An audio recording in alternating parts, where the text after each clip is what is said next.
Hello everyone, welcome to my channel Mithai and Mou lifestyle থেকে। আমি মৌ তোমাদের সঙ্গে আছি আমার ছাদ বাগানে। আজকে তোমাদের সাথে আমি শেয়ার করব আমার ছাদ বাগানের রোগবালাই সম্পর্কে। এই যে দেখো মিলিবাগ এসছে কত, এগুলোকে কিভাবে দমন করা যায় সে সম্পর্কে আমি তোমাদের আজকে বলবো এবং দেখাবো। এই যে গাছটাতে প্রচুর পরিমাণে মিলিবাগ আক্রমণ করেছে, তো এটাতে আমি কীটনাশক স্প্রে করব।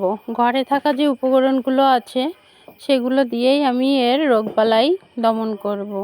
এটাতে বাইরের কোনো পেস্টিসাইড ইউজ করব না। এটাতে ইউজ করব ঘরে থাকা কিছু নিত্য প্রয়োজনীয় উপকরণগুলো, যেগুলো দিয়ে রোগবালাই দমন হবে। দেখো, তারপরেও এতে ফুল ফুটছে, এই দেখো। তো বন্ধুরা দেখো, এই যে গাছটা কেটে ফেলেছি, অনেক মিলিবাগ আক্রমণ করেছিল, কেটে এই যে এরকম করে দিয়েছি।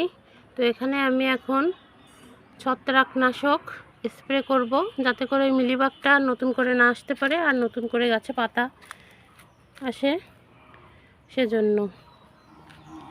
দেখো এই যে ডালটা কেটে এরকম করে ফেলে দিয়েছি আমি।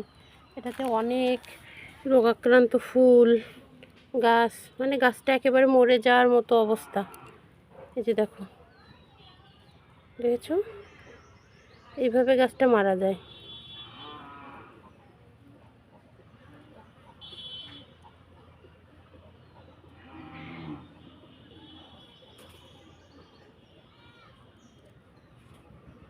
তো এই যে কেটে টেটে ফেললাম, এখন এটাকে স্প্রে করব। এসে বর্তমান অবস্থা।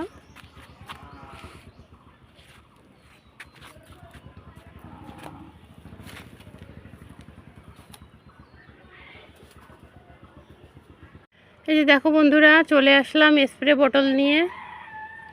এই যে আমি এর ভিতরে স্প্রে করার জন্য পানি নিয়েছি, আর কিছু ডিটারজেন্ট নিয়েছি, আর যে মানে ভিম লিকুইডটা হয় আর কি, যেটা দিয়ে থালা বাসন পরিষ্কার করা হয়, তো আমি সেটা দিয়েছি। দিয়ে এখন এই যে স্প্রে করে দিচ্ছি ভালো করে, যাতে করে নতুন ডাল বের হলে এতে আর কোনো মিলিবাগ না আসতে পারে।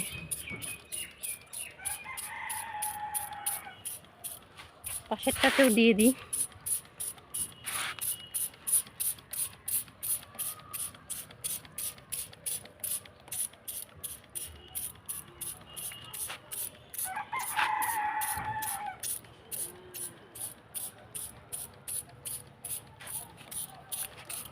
এই দেখো, দেখতে পাচ্ছ তোমরা?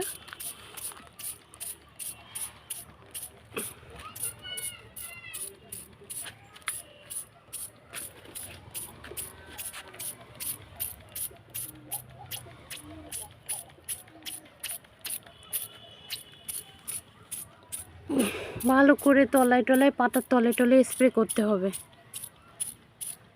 তো হয়ে গেল স্প্রে করা। এখন এটাকে এই অবস্থায় রেখে দেব, আর ডাল বেরোনোর পর তোমাদের সাথে আবার নতুন কোনো একটা ভিডিওতে দেখাবো। তো নমস্কার।